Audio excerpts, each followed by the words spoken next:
আবু আনাস লিখেছেন, কাপল ব্লগিং নামে এক ধরনের ব্লগের প্রচলন শুরু হয়েছে।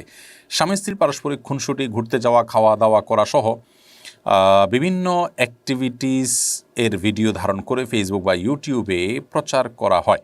এর মাধ্যমে আয় করে অনেকে। এবার শরীয়তের বিধান কি? দেখুন, এটা নির্লজ্জতার অপর নাম আমরা বলতে পারি। কারণ কাপল ব্লগিংয়ের মাধ্যমে নিজের স্ত্রীকে বিভিন্নভাবে ভিডিওতে প্রদর্শন করা হয়। এখানে কাহিনী আপনি যাই বলেন না কেন, মূলত একজন নারীকে প্রদর্শন।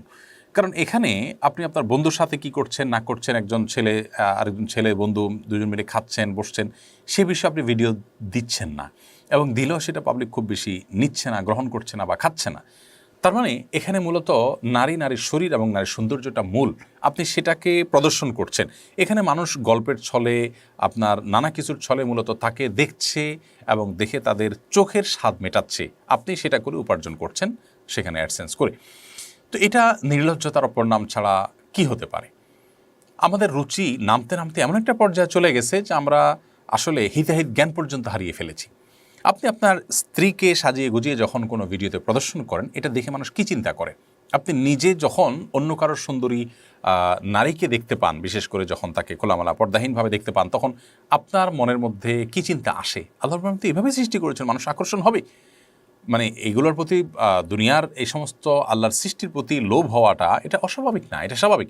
সেই বিষয়টাকে আপনি জেনে শুনে এই তথাকথিত কাপল ব্লগিংয়ের মাধ্যমে আপনি উপার্জন করছেন, এটিকে আমি নির্লজ্জতা বলবো। এটি আত্মসম্মান বোধ সম্পন্ন কোনো মানুষ করতে পারেন না।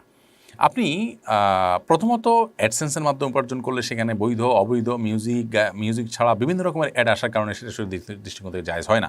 শুধু যদি ভালো ভালো কিছু অ্যাড, যেগুলোতে হারাম কিছু নেই, সেরকম কোনো অ্যাড প্রচারিত হয় এবং তার বিনিময়ে আপনি গ্রহণ করেন, সেটি জায়েজ হতে পারে। কিন্তু যেহেতু নর্মাল অ্যাডসেন্স যেগুলো হয় সেগুলোতে সামান্য কিছু আইটেম সিলেক্ট করা গেলেও অনেকগুলো নিজের নিয়ন্ত্রণের বাইরে থাকে, সেখানে হারাম কিছু চলে আসে, যেন এটা হালাল না। এক, দ্বিতীয়ত হলো আপনি সেখানে নিজের স্ত্রীকে তাকে প্রদর্শন করে একরকম বলতে পারেন যে তার সৌন্দর্য বা তার চেহারা, তাকে আপনি কি বলা যেতে পারে, তার শরীরটাকে আপনি দেখিয়ে টাকা নিচ্ছেন, টাকা উপার্জন করছেন। তাহলে দুইটা হারাম দিকে এখানে থাকছে।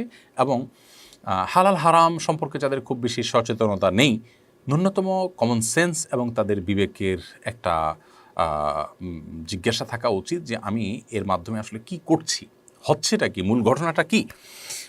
নারীকে এখন আমরা দেখি বিভিন্ন জায়গায় ব্যবহার করা হচ্ছে। আপনারা দেখবেন যে আফগানিস্তানে নারীদের পড়াশোনা নিয়ে যারা খুব বেশি সোচ্চার ছিল, তাদের অধিকার নিয়ে অনেক কথা বলতো। গাজায় বহু আপনার গর্ভবতী নারীদের আপনার গর্ভখালাস সঠিক প্রক্রিয়া করা যাচ্ছে না, অপারেশন করা যাচ্ছে না, অ্যানেস্থেসিয়ার অভাবে হসপিটালে বোমা হামলা করা হচ্ছে। এখানে কিন্তু নারীদের মুক্তি নিয়ে তেমন কোনো আওয়াজ তাদের মুখে নেই।